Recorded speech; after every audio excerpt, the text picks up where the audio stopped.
கர்த்தருக்கு சோத்திரம்.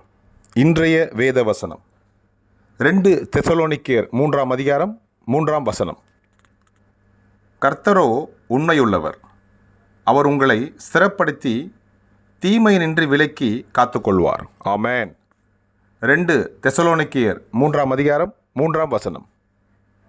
கர்த்தரோ உண்மையுள்ளவர், அவர் உங்களை ஸ்திரப்படுத்தி தீமையினின்றி விலக்கி காத்துக்கொள்வார். ஆமென். 2 தெசலோனிக்கேயர் 3ஆம் அதிகாரம் 3ஆம் வசனம். கர்த்தர் உங்களை ஆசீர்வதிப்பாராக, உங்களோடு கூட இருப்பாராக. ஆமென்.